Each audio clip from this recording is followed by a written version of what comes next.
हरे कृष्णा। प्रभुपाद ने न्यूयॉर्क में अंतर्राष्ट्रीय कृष्ण भावनामृत संघ की स्थापना की। तो शुरुआती जो कुछ लोग थे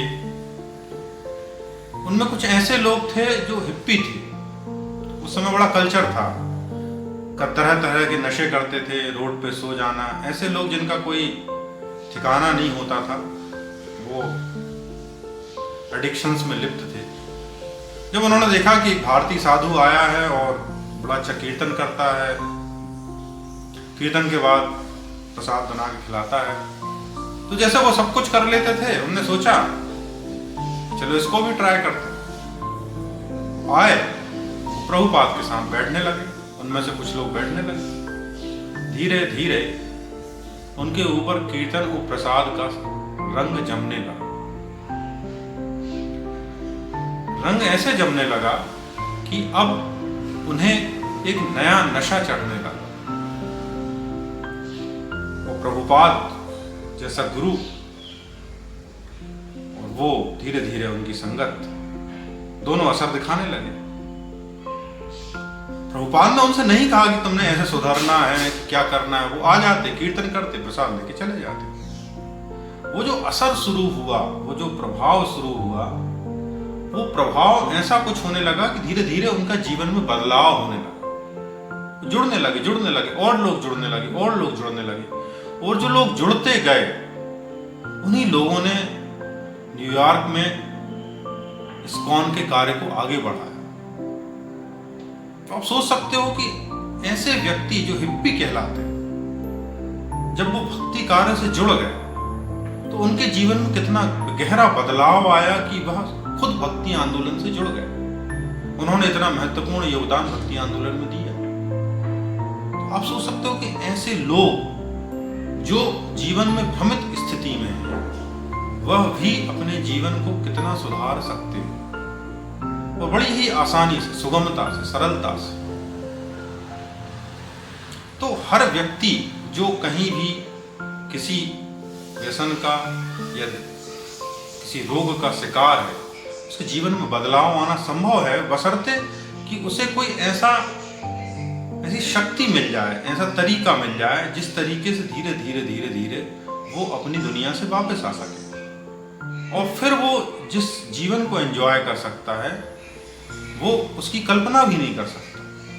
पर समस्या ये थी कि उसे उसका स्वाद नहीं था, और उसे कहीं से स्वाद मिल गया तो धीरे धीरे वो उसकी ओर बढ़ गया। यदि आप पहली ही धल पे ये कंडीशन लगा दोगे कि मैं इसमें सुधार करूंगा फिर मैं कहीं बढ़ूंगा, तो ना तो आप अपना सुधार कर पाओगे, ना अपने व्यसन से छुटकारा कर पाओगे, और ना आप कहीं बढ़ पाओगे।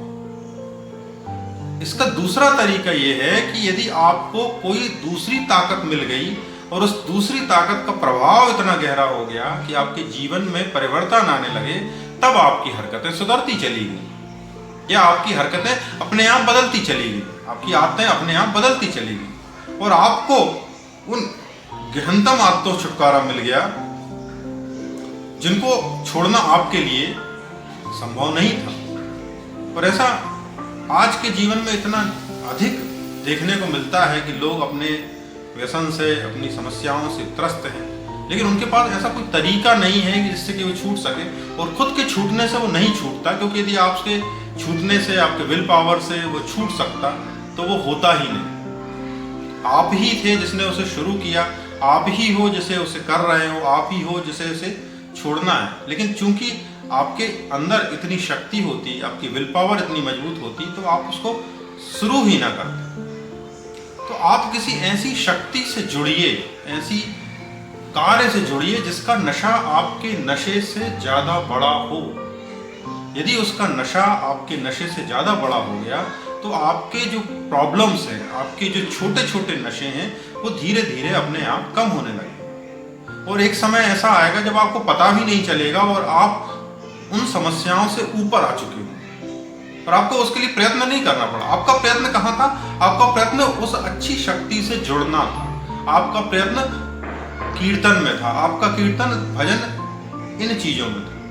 और आप करते गए, उस प्रयत्न को करते गए, तो बाकी जो चीजें जो आपके जीवन में है और आपके लिए समस्या बनी हुई है, वो चीजें धीरे धीरे घटती चली। और एक समय ऐसा आएगा कि आपको पता भी नहीं चलेगा और वो समस्याएं आपके जीवन में नहीं रहेंगी। आशा करता हूं कि जिनके जीवन में इस तरह की समस्याएं हैं वो उन समस्याओं पर फोकस ना करके उनके से अच्छी चीज़ों से जुड़ें और उनसे शक्तिशाली ऊर्जाओं से जुड़ें। यदि वो जुड़ेंगे तो धीरे धीरे उनके जीवन के उन समस्याओं से, जिन समस्याओं से लड़ के वो हार चुके हैं, वो अपने आप ठीक होंगी, उनको ठीक नहीं करना पड़ेगा। सुनने के लिए बहुत बहुत आभार। हरे कृष्ण।